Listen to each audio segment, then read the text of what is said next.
ನಮಸ್ಕಾರ ಎಲ್ಲರಿಗೂ. ಭಾರತದ ಹೈಯರ್ಕಿ ಸಿಸ್ಟಮ್ನಲ್ಲಿ ಸಂವಿಧಾನದಲ್ಲಿ ಬರೆದಿರುವಂತೆ ಹೈಯರ್ಕಿ ಸಿಸ್ಟಮ್ನಲ್ಲಿ ಮೊದಲನೆಯ ದೊಡ್ಡ ಪದವಿ ಯಾವುದಪ್ಪ ಅಂತ ಕೇಳಿದ್ರೆ ರಾಷ್ಟ್ರಪತಿ ಪದವಿ ಅಂತೇಳಿ ನಾವು ಈಗಾಗಲೇ ನೋಡಿವಿ. ಹಂಗಾದ್ರೆ ಎರಡನೆಯ ದೊಡ್ಡ ಪದವಿ ಯಾವುದು ಅಂತ ಕೇಳಿದ್ರೆ ಉಪರಾಷ್ಟ್ರಪತಿ.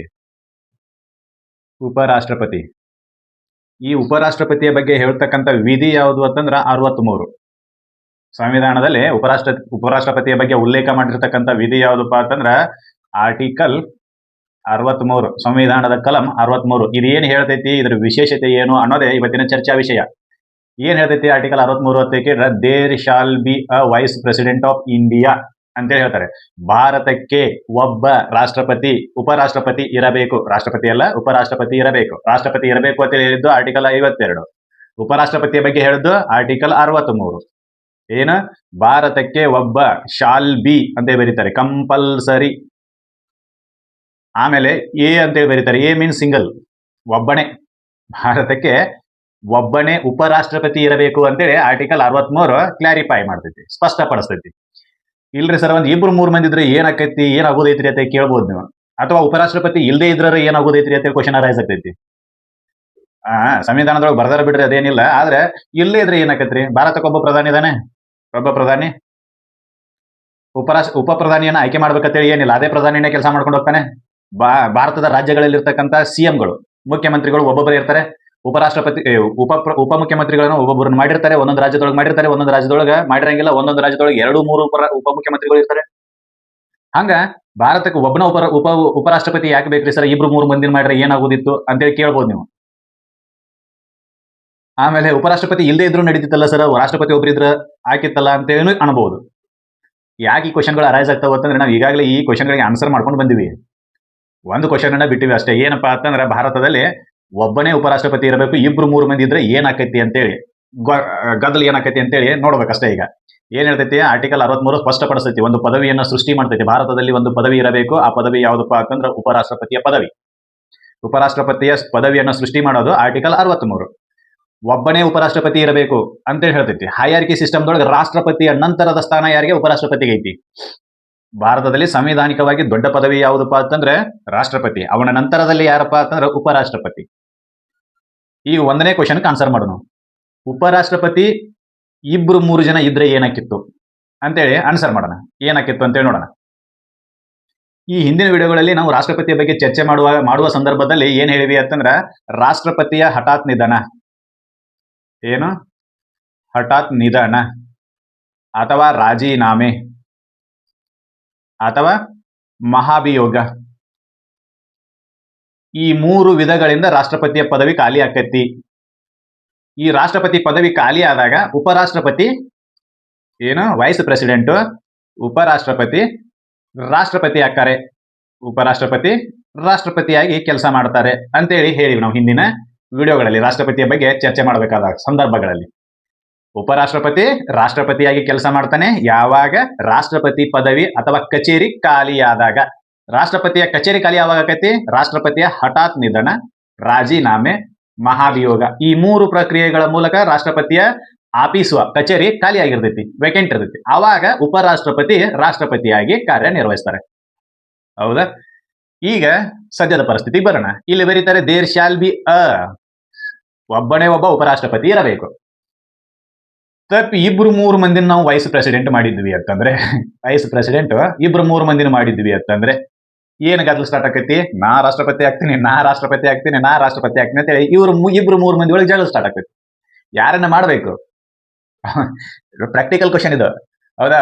ಉಪರಾಷ್ಟ್ರಪತಿಯ ಕೆಲಸ ಏನಪ್ಪಾ ಅಂತಂದ್ರೆ ರಾಷ್ಟ್ರಪತಿ ಪದವಿ ಖಾಲಿ ಇದ್ದಾಗ ರಾಷ್ಟ್ರಪತಿಯಾಗಿ ಕೆಲಸ ಮಾಡೋದು 6 ತಿಂಗಳ ಅವಧಿಯವರೆಗೆ ಮಾತ್ರ. ಹೌದಾ? ಈ 6 ತಿಂಗಳ ತನಕ ನಾನಾ ರಾಷ್ಟ್ರಪತಿ ಆಗ್ತೀನಿ ಅಂತ ಇವರ ಜಗಳ ಶುರು ಮಾಡ್ತಾರೆ. ಈ ಸನ್ನಿವೇಶ ಬರಬಾರ್ದು ಅಂತೇಳಿ ಏನ್ ಮಾಡ್ರು ಅಂತಂದ್ರೆ ಭಾರತಕ್ಕ ಒಬ್ಬನೇ ಉಪರಾಷ್ಟ್ರಪತಿ ಇರಬೇಕು ಅಂತೇಳಿ ಬರೋದ್ರು. ಅರ್ಥ ಆಯ್ತಾನ ಹೇಳಿದ? ನಾ ರಾಷ್ಟ್ರಪತಿ ಆಗ್ತೀನಿ ಅಂತೇಳಿ ಇವ್ರ ಜಗಳಾಡಬಾರ್ದು ಅಂತೇಳಿ ಏನ್ ಮಾಡಿದ್ರು ಅಂತಂದ್ರೆ ಒಬ್ಬನೇ ಒಬ್ಬ ಉಪರಾಷ್ಟ್ರಪತಿ ಇರ್ಲಿ ಅಂತೇಳಿ ಬರೋದ್ರು. ಅರ್ಥ ಆಯ್ತಾ? ಕೆಲಸ ಏನು ಉಪರಾಷ್ಟ್ರಪತಿದ್ದು? ರಾಷ್ಟ್ರಪತಿಯ ಕಚೇರಿ ಖಾಲಿ ಇದ್ದಾಗ ಇವ್ರು ಏನ್ ಮಾಡ್ಬೇಕು? ರಾಷ್ಟ್ರಪತಿಯಾಗಿ ಕೆಲಸ ಮಾಡ್ಬೇಕು. Act as a president when the president office is vacant. ಯಾವಾಗ ರಾಷ್ಟ್ರಪತಿಯ ಕಚೇರಿ ಖಾಲಿ ಇರ್ತೈತೋ ಅವಾಗ ಇವರು ರಾಷ್ಟ್ರಪತಿಯಾಗಿ ಕೆಲಸ ಮಾಡಬೇಕು. ಇಬ್ಬರು ಮೂರು ಮಂದಿನ ಏನಾದ್ರೂ ರಾಷ್ಟ್ರಪತಿನ ಉಪರಾಷ್ಟ್ರಪತಿನ ಆಯ್ಕೆ ಮಾಡಿದ್ರು ಅಂತ ಪ್ರಾವಿಷನ್ ಏನಾದ್ರೂ ಭಾರತದ ಸಂವಿಧಾನದೊಳಗೆ ಇತ್ತು ಅಂತಂದ್ರೆ ಏನಾಕಿತ್ತು, ಹೋಗ್ಲಿ ನಾ ಹಾಕಿನ ರಾಷ್ಟ್ರಪತಿ ಅಂತೇಳಿ ಇವ್ರ ಜಗಾಡಿ ಕಚೇರಿ ಎಲ್ಲ ಹೊಲಿಸಿಡಿಸ್ತಿದ್ರ. ಹಂಗ ಆಗಬಾರ್ದು ಅಂತೇಳಿ ಏನ್ ಮಾಡಿದ್ರು ಅಂತಂದ್ರೆ there shall be a vice president, single word ನಾಗ ಬರೀತಾರೆ, ಏನು ಭಾರತಕ್ಕೆ ಒಬ್ಬನೇ ಉಪರಾಷ್ಟ್ರಪತಿ ಇರಬೇಕು, ಕಂಪಲ್ಸರಿ ಇರಬೇಕು ಅಂತೇಳಿ ಬರೀತಾರೆ. ಇನ್ನ ಉಪರಾಷ್ಟ್ರಪತಿಯ ಪರ್ಮನೆಂಟ್ ಕೆಲಸ ಯಾವುದಪ್ಪ ಅಂತಂದ್ರೆ ರಾಜ್ಯಸಭೆಯ ಅಧ್ಯಕ್ಷನಾಗಿ ಕೆಲಸ ಮಾಡ್ತಾನೆ. ಅದು ಮುಂದೆ ಬರ್ತೈತಿ, ಹೇಳ್ತೀನಿ, ಮುಂದಿನ ವಿಡಿಯೋಗಳಲ್ಲಿ ಬರ್ತೈತೆ, ಅದು ಹೇಳ್ತೀನಿ. ರಾಜ್ಯಸಭೆಯ ಅಧ್ಯಕ್ಷನಾಗಿ ಕೆಲಸ ಮಾಡ್ತಾನೆ ಯಾರು, ಉಪರಾಷ್ಟ್ರಪತಿ. ಒಂದು ವೇಳೆ ಇಬ್ರು ಮೂರು ಜನನ ನಾವು ಏನಾದ್ರೂ ಉಪರಾಷ್ಟ್ರಪತಿನ ಆಯ್ಕೆ ಮಾಡಿದ್ವಿ ಅಂತಂದ್ರೆ ರಾಜ್ಯಸಭೆ ಅಧ್ಯಕ್ಷನ ಯಾರನ್ನ ಆಯ್ಕೆ ಮಾಡೋದು? ಅಧ್ಯಕ್ಷ ಪೋಸ್ಟ್ ಯಾವಾಗ್ಲೂ ಒಂದೇ. ಅಧ್ಯಕ್ಷ ಪೋಸ್ಟ್ ಯಾವಾಗ್ಲೂ ಒಂದೇ. ಉಪರಾಷ್ಟ್ರಪತಿಗಳನ್ನ ಇಬ್ರು ಮೂರು ಮಂದಿನ ಆಯ್ಕೆ ಮಾಡಿದ್ವಿ ಅಂತಂದ್ರೆ ಏನಾಕೈತಿ, ನಾ ಅಧ್ಯಕ್ಷ ಹಾಕಿನಿ ಅಂತ ಇಲ್ಲಿ ಜಗಾಡ್ತಿದ್ರು. ಉಪರಾಷ್ಟ್ರಪತಿಯ ಪರ್ಮನೆಂಟ್ ಕೆಲಸ, ಶಾಶ್ವತ ಕೆಲಸ ಯಾವ್ದಪ್ಪ ಅಂತಂದ್ರ ರಾಜ್ಯಸಭೆಯ ಸದಸ್ಯನಾಗಿ ರಾಜ್ಯಸಭೆಯ ಅಧ್ಯಕ್ಷನಾಗಿ ಕೆಲಸ ಮಾಡ್ತಾನೆ. He is A president of the Rajya Sabha. ಹೌದಾ? ಒಂದು ವೇಳೆ ಮೂರು ಜನರನ್ನ ಅಧ್ಯಕ್ಷನ ಮಾಡಿದ್ವಿ ಅಂತಂದ್ರೆ, ಹೋಗ್ಲಿ ಮೂರು ಜನರನ್ನ ಅಧ್ಯಕ್ಷ ಮಾಡಿದ್ವಿ ಅಂತೇಳಿ ಮೂರು ಜನರಿಗೆ ಮೂರು ಚೇರ್ ಹಾಕಿ ರಾಜ್ಯಸಭೆ ಒಳಗೆ ಅಧ್ಯಕ್ಷರ ಮಾಡಿ ಕುಣಿಸಿದ್ವಿ. ಆವಾಗ ಇನ್ನೊಬ್ಬ ಮಾತಾಡಕ್ಕೆ ಅವಕಾಶ ಕೊಡ್ತಾನೆ. ರಾಜ್ಯಸಭೆ ಒಳಗೆ ಚರ್ಚೆ ನಡೀತಿರ್ತೈತಿ, ವಿಷಯದ ಮೇಲೆ ಮಾತಾಡಬೇಕು ಸದಸ್ಯರು. ಆವಾಗ ಒಬ್ಬ ನೀ ಮಾತಾಡತ್ ಹೇಳ್ತಾನೆ, ಇನ್ನೊಬ್ಬ ನೀ ಬೇಡ ನೀ ಮಾತಾಡತ್ ಹೇಳ್ತಾನೆ, ಇನ್ನೊಬ್ಬ ನೀವು ಯಾರು ಬೇಡ ನಾನ ಮಾತಾಡ್ತಂತಾರ. ಹೌದಾ? ಏನ್ ಗದ್ಲ ಇದು ಏನಾಕತಿ ಅಂತಂದ್ರೆ ಕಚೇರಿ ಹೋಗಿ ಮತ್ತೇನೋ ಆಕೈತಿ. ಹೌದಾ? ಹಳ್ಳಿ ಒಳಗೆ ಪಂಚಾಯತಿ ನಡೆಸ್ತಿರ್ತಾರಲ್ಲ ಹಂಗಾಕೈತಿ. ಜಗಳ ಬಗೆಹರ್ಸಕ್ ಹಿರಿಯರು ಕೂತಿರ್ತಾರಲ್ಲ, ನೀ ಏನ್ ಮಾತಾಡ್ಕೊಂಡ್ರಲ್ಲ ನಿಮ್ಗೆ ನನಗೆ ಗೊತ್ತೈತಿ ಅಂತ ಹೇಳ್ತಿರ್ತಾರಲ್ಲ ಹಂಗಾಕೈತಿ. ಎಲ್ಲಾ ಅಧ್ಯಕ್ಷರು ಕೂಡಿ ಇದ್ದವರೆಲ್ಲರೂ ಅಧ್ಯಕ್ಷರಾದ್ರು ಅಂತಂದ್ರೆ ಸದಸ್ಯರು ಯಾರು ಅವರು? ಹೌದಾ? ಅದಕ್ಕ ಹಿಂಗ ಆಗಬಾರ್ದು ಅಂತೇಳಿ ಏನ್ ಮಾಡಿದ್ರು ಅಂತಂದ್ರೆ ಒಬ್ಬ ಇರಬೇಕು. ಅದೇನೋ ಡೈಲಾಗ್ ಬರ್ತೈತ್ಲ, ಈ ಊರಿಗೆಲ್ಲ ಒಬ್ನ ರೋಡಿ ಆಗಿರ್ಬೇಕು, ಅದ ಪೊಲೀಸ್ನವನಾಗಿರ್ಬೇಕು ಅಂತೇಳಿ. ಹಂಗಿಲ್ಲ. ಇರ್ಲಿ, ಅದೇನಾರ ಇರ್ಲಿ. ವೈಸ್ ಪ್ರೆಸಿಡೆಂಟ್ ಒಬ್ಬನ್ನ ಯಾಕೆ ಮಾಡ್ತಾರ ಅಂತಂದ್ರೆ ಇದೇ ಕಾರಣಕ್ಕಾಗಿ. ಯಾಕೆ ಮಾಡ್ತಾರೆ? ಇಬ್ರು ಮೂರು ಮಂದಿ ಇದ್ರೆ ಈ ರೀತಿ ಕಾನ್ಫ್ಲಿಕ್ಟ್ಗಳು ಸ್ಟಾರ್ಟ್ ಆಗ್ತವೆ. ಹೋಗ್ಲಿ, ಉಪರಾಷ್ಟ್ರಪತಿ ಪದವಿ ಇರ್ಲಿಲ್ಲ ಅಂದ್ರೆ ಏನಾಕಿತ್ತು?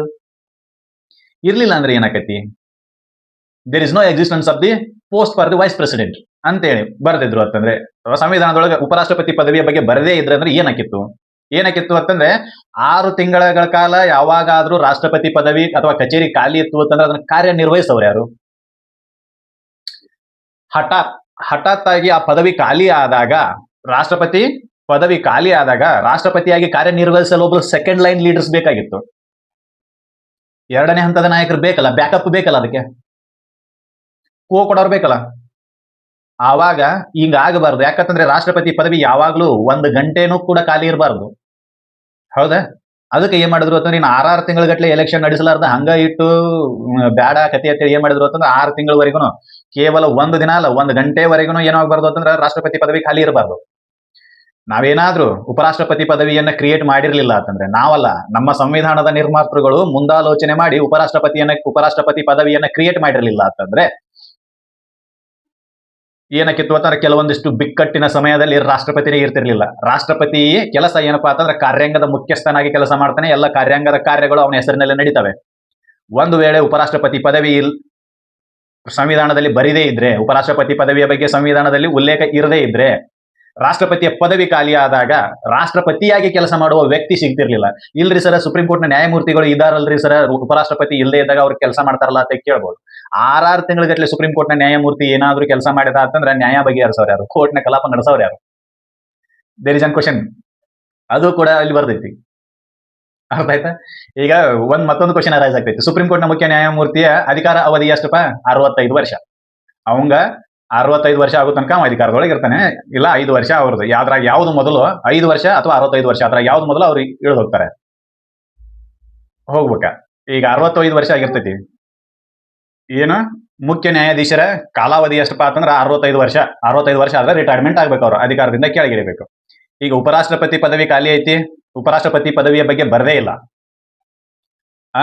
ಆಮೇಲೆ ರಾಷ್ಟ್ರಪತಿಯ ಕಚೇರಿ ಖಾಲಿ ಐತಿ. ಇವರ ಅಧಿಕಾರಾವಧಿ ಮುಗಿಯಾಕ 2 ತಿಂಗಳು ಬಾಕಿ ಐತಿ. 2 ತಿಂಗಳು ಬಾಕಿ ಐತಿ.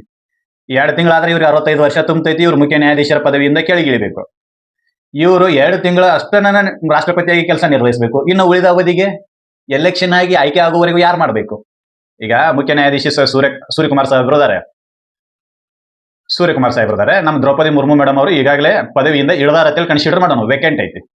ಆಮೇಲೆ ಉಪರಾಷ್ಟ್ರಪತಿ ಪದವಿನೂ ಖಾಲಿ ಐತಿ. ಈ ಸೂರ್ಯಕುಮಾರ್ ಸಾಹೇಬ್ರದ್ದು ಅಧಿಕಾರಾವಧಿ ಎಲ್ಲಿ ತನಕ ಐತಿ ಅಂದ್ರೆ ಮಾರ್ಚ್ ತನಕ ಅಷ್ಟ ಐತಿ ಅಂತ ಅನ್ಕೊಳ್ಳೋಣ. ಎಲೆಕ್ಷನ್ ನಡ್ಸಕ್ ಅವಧಿ ಎಲ್ಲಿ ತನಕ ಐತಿ? ಜೂನ್ ತನಕ ಐತಿ ಅಂತ ಅನ್ಕೊಳ್ಳೋಣ. ಇವ್ರ ಅಧಿಕಾರಾವಧಿ ಮಾರ್ಚ್ ತನಕ ಐತಿ. ಮಾರ್ಚ್ಗೆ ಮುಗಿತು ಅಂತಂದ್ರೆ ಇವ್ರು ಮುಖ್ಯ ನ್ಯಾಯಾಧೀಶರ ಪದವಿಯಿಂದ ಕೆಳಗಿಳಿಬೇಕು. ಕೆಳಗಿಳಿದ್ರು ಅಂತಂದ್ರೆ ಇನ್ನು ಉಳಿದ ಅವಧಿಗೆ ಜುಲೈ ತನಕ ನಾವು ಎಲೆಕ್ಷನ್ ಮಾಡೋದಿಲ್ಲ. ಅಲ್ಲಿ ತನಕ ಯಾರಾಗಬೇಕು? ಯಾಕಂದ್ರೆ ರಾಷ್ಟ್ರಪತಿ ಉಪರಾಷ್ಟ್ರಪತಿ ಪದವಿಯ ಬಗ್ಗೆ ಸಂವಿಧಾನದಲ್ಲಿ ಬರದೇ ಇಲ್ಲ. ಹೈಪೋಥೆಟಿಕಲ್ ಕಂಡೀಷನ್ ಹೇಳಕತ್ತೀನಿ, ಹೌದಾ? ಅವಾಗ ಯಾರಾಗಬೇಕು? ಸುಪ್ರೀಂ ಕೋರ್ಟ್ನ ಎಲ್ಲ ಮುಖ್ಯ ನ್ಯಾಯಾಧೀಶರು ಬರೀ ರಾಷ್ಟ್ರಪತಿಯಾಗಿ ಕೆಲಸ ಮಾಡೋದು, ಅವರು ಕೇಸ್ ನಡೆಸೋದಿಲ್ಲ, ಹೌದಾ? ಆ ರೀತಿ ಆಗಬಾರದು ಅಂತೇಳಿ ಏನ್ ಮಾಡಿದ್ರು ಅಂತಂದ್ರೆ ಉಪರಾಷ್ಟ್ರಪತಿ ಪದವಿಯನ್ನ ನಿರ್ಮಾಣ ಮಾಡಿದ್ರು. ಏನು? ಕಾರ್ಯಾಂಗದ ಕಾರ್ಯಗಳು ಯಾವುವು ನಿಲ್ಲಬಾರದು, ಪಾರ್ಲಿಮೆಂಟರಿ ಕೆಲಸಗಳು ಯಾವುವು ನಿಲ್ಲಬಾರದು ಅನ್ನೋ ಸಲುವಾಗಿ ಉಪರಾಷ್ಟ್ರಪತಿ ಪದವಿಯನ್ನ ಕ್ರಿಯೇಟ್ ಮಾಡಿದ್ರು. ಇನ್ನು ಉಪರಾಷ್ಟ್ರಪತಿ ರಾಜ್ಯಸಭೆಯ ಸಭಾಪತಿಯಾಗಿ ಕೆಲಸ ಮಾಡ್ತಾನೆ, ಹೌದಾ? ಇವನ್ನ ಯಾಕೆ ಉಪರಾಷ್ಟ್ರಪತಿಯನ್ನ ಅದಕ್ಕೆ ಆಯ್ಕೆ ಮಾಡಿದ್ರು ಅಂತಂದ್ರೆ ನಿಷ್ಪಕ್ಷಪಾತವಾಗಿ, ಇಂಪಾರ್ಷಿಯಲಿ ಕೆಲಸ ನಿರ್ವಹಣೆ ಆಗಬೇಕು ಅಂತೇಳಿ. ರಾಜ್ಯಸಭೆಯ ಕೆಲಸ ಇಂಪಾರ್ಷಿಯಲಿ ಆಗಬೇಕು ಅಂತೇಳಿ, ನಿಷ್ಪಕ್ಷಪಾತವಾಗಿ ಆಗಬೇಕು ಅಂತೇಳಿ ಸದನದ ಸದಸ್ಯನಲ್ಲದ ಒಬ್ಬ ವ್ಯಕ್ತಿಯನ್ನ ಅಧ್ಯಕ್ಷನನ್ನಾಗಿ ಮಾಡ್ತಾರೆ. ಒಂದು ಕ್ಲಿಯರ್, ರಾಷ್ಟ್ರಪತಿ ಯಾವುದೇ ಸದನದ ಸದಸ್ಯನಾಗಿರುವಂತಿಲ್ಲ, ಒಂದನೇದ್ದು. ಉಪರಾಷ್ಟ್ರಪತಿ ರಾಜ್ಯಸಭೆಯ ಅಧ್ಯಕ್ಷನಾಗಿ ಕೆಲಸ ಮಾಡಬೇಕು, ಇದು ಎರಡನೇದ್ದು. ರಾಜ್ಯಸಭೆಯ ಸದಸ್ಯನಲ್ಲ ಅವ. ಉಪರಾಷ್ಟ್ರಪತಿ ರಾಜ್ಯಸಭೆಯ ಸದಸ್ಯ ಇರ್ತಾನಂತ ಕೇಳಿದ್ರೆ ಇಲ್ಲ, he is not a member of the Rajya Sabha, but he is act as he is permanent president of ex post facto ಅಂತ ಕರಿತೀವಿ. ಸಾರಿ, ಈ ಎಕ್ಸ್ ಅವನ ಪದನಿಮಿತ್ಯ ಅಧ್ಯಕ್ಷ ಅಂತೇಳಿ ಕರಿತೀವಿ. ಪದನಿಮಿತ್ಯ ಅಂದ್ರೆ ಕಂಪಲ್ಸರಿ ಅವನೇ ಇರಬೇಕು, ಬೇರೆ ಯಾರು ಬರುವಂಗಿಲ್ಲ ಆ ಅಧ್ಯಕ್ಷದ ಪೋಸ್ಟ್ಗೆ, ಹೌದಾ? ಇದು ಆತನ ವಿಶೇಷತೆ. ಯಾರದು? ಉಪರಾಷ್ಟ್ರಪತಿಯ ವಿಶೇಷತೆ. ಹೀಗಿರ್ಬೇಕಾದ್ರೆ ಉಪರಾಷ್ಟ್ರಪತಿ ನಿಷ್ಪಕ್ಷವಾಗಿ ಕೆಲಸ ಮಾಡಲಿ ಅಂತೇಳಿ ಯಾವುದೇ ಸದನದ ಸದಸ್ಯನಲ್ಲದ ಒಬ್ಬ ವ್ಯಕ್ತಿಯನ್ನ ರಾಜ್ಯಸಭೆಯ ಅಧ್ಯಕ್ಷನನ್ನಾಗಿ ಮಾಡುವ ಸಲುವಾಗಿ ಉಪರಾಷ್ಟ್ರಪತಿಯನ್ನ ಆಯ್ಕೆ ಮಾಡ್ತಾರೆ ಅಂತೇಳಿ ಬರೀತಾರೆ ಇವರು. ಆದ್ರೆ ಲೋಕಸಭೆಯಲ್ಲಿ ಏನ್ ಮಾಡ್ತಾರೋ ಅಂತಂದ್ರೆ ಆಯ್ಕೆಗೊಂಡ ಸದಸ್ಯನೊಬ್ಬನನ್ನ ಸ್ಪೀಕರ್ನಾಗಿ, ಸಭಾಪತಿಯನ್ನಾಗಿ ಆಯ್ಕೆ ಮಾಡ್ತಾರೆ ಲೋಕಸಭೆಯಲ್ಲಿ. ಅಂದ್ರೆ ಲೋಕಸಭೆಯಲ್ಲಿ ಪಾರ್ಶಾಲಿಟಿ ನಡಿಲೇನ ಅನ್ನೋ ಲೆಕ್ಕಿಗೆ ಈಗ ರಾಜ್ಯಸಭೆಯಲ್ಲಿ ಏನ್ ಮಾಡ್ತಾರೋ ಅಂತಂದ್ರೆ ರಾಜ್ಯಸಭೆಯ ಸದಸ್ಯನಲ್ಲದ ಒಬ್ಬ ವ್ಯಕ್ತಿಯನ್ನ ಅವನೇ ಉಪರಾಷ್ಟ್ರಪತಿ ಆಗಿರ್ತಾನೆ, ಅವನ ಅಧ್ಯಕ್ಷನನ್ನಾಗಿ ಮಾಡ್ತಾರೆ. ಅವ ರಾಜ್ಯಸಭೆಯ ಸದಸ್ಯನೂ ಆಗಿರಂಗಿಲ್ಲ, ಲೋಕಸಭೆಯ ಸದಸ್ಯನೂ ಆಗಿರಂಗಿಲ್ಲ. ಅವನನ್ನ ಏನ್ ಮಾಡ್ತಾರೋ ಅಂತಂದ್ರೆ ಅಧ್ಯಕ್ಷನನ್ನಾಗಿ ಆಯ್ಕೆ ಮಾಡ್ತಾರೆ, ಎಲ್ಲಿ? ರಾಜ್ಯಸಭೆಗೆ. ಆದ್ರೆ ಲೋಕಸಭೆಗೆ ಆಯ್ಕೆಯಾಗಿರ್ತಕ್ಕಂಥ ವ್ಯಕ್ತಿಯನ್ನ ಒಬ್ಬನನ್ನ ಅಲ್ಲಿ ಸ್ಪೀಕರ್ನನ್ನಾಗಿ ಮಾಡ್ತಾರೆ. ಅಂದ್ರೆ ಅಲ್ಲಿ ಪಾರ್ಶಾಲಿಟಿ ಮಾಡ್ಲಿ ಅಂತ ಏನಂತ ಬರೀತಾರೆ ಹಂಗೆ. ಆದ್ರೆ ಕಾರಣಗಳು ಯಾಕೆ ಉಪರಾಷ್ಟ್ರಪತಿಯನ್ನ ರಾಜ್ಯಸಭೆಯ ಅಧ್ಯಕ್ಷನನ್ನಾಗಿ ಆಯ್ಕೆ ಮಾಡ್ತಾರೋ ಅಂತಂದ್ರೆ ಇಂಪಾರ್ಶಿಯಲಿ ಅವ ಏನ್ ಮಾಡ್ಬೇಕು ಅಂತಂದ್ರೆ ಹೌಸ್ ಅನ್ನ ನಡೆಸಬೇಕು ಅಂತೇಳಿ, ಹೌದಾ? ಅದೊಂದು ಕಂಡೀಷನ್ ಐತಿ, ಇರ್ಲಿ. ನಾವ್ ಹೇಳಿದ್ವಿ ಏನಂತೇಳಿ, ಆರ್ಟಿಕಲ್ 63 ಏನ್ ಹೇಳ್ತೈತಿ? ಭಾರತಕ್ಕೆ ಒಬ್ಬ ಉಪರಾಷ್ಟ್ರಪತಿ ಇರಲೇಬೇಕು ಅಂತ ಹೇಳ್ತೈತಿ, ಹೌದಾ? ಒಬ್ಬನೇ ಮತ, 2-3 ಮಂದಿ ಯಾಕೆ ಇರಬಾರ್ದು ಅನ್ನೋದನ್ನ ಹೇಳಿದ್ನೆ. ಇನ್ನು ಒಬ್ಬನೇ ಅದನ್ನು ಇಲ್ಲದೆ ಇದ್ರೆ ನಡೀತಿತ್ತಲ್ಲ ಅಂತೇಳಿ ನೀವು ಕೇಳಿದ್ರು ಅದಕ್ಕೂ ಆನ್ಸರ್ ಹೇಳಿದ್ವಿ. ಏನು? ಹಠಾತ್ ಆಗಿ ರಾಷ್ಟ್ರಪತಿಯ ಕಚೇರಿ ಏನಾದ್ರೂ ವೇಕೆಂಟ್ ಆಯ್ತು ಅಂತಂದ್ರೆ, ಖಾಲಿ ಆಯ್ತು ಅಂತಂದ್ರೆ ಅದನ್ನು ಫುಲ್ಫಿಲ್ ಮಾಡಲು, ಕಂಟಿನ್ಯೂಯೇಷನ್ ಅನ್ನ ಮಾಡಲು ಯಾರು ಬೇಕು? ಉಪರಾಷ್ಟ್ರಪತಿ ಬೇಕು ಅನ್ನೋ ಒಂದು ಕಾರಣಕ್ಕೆ ಏನ್ ಮಾಡಿದ್ರು?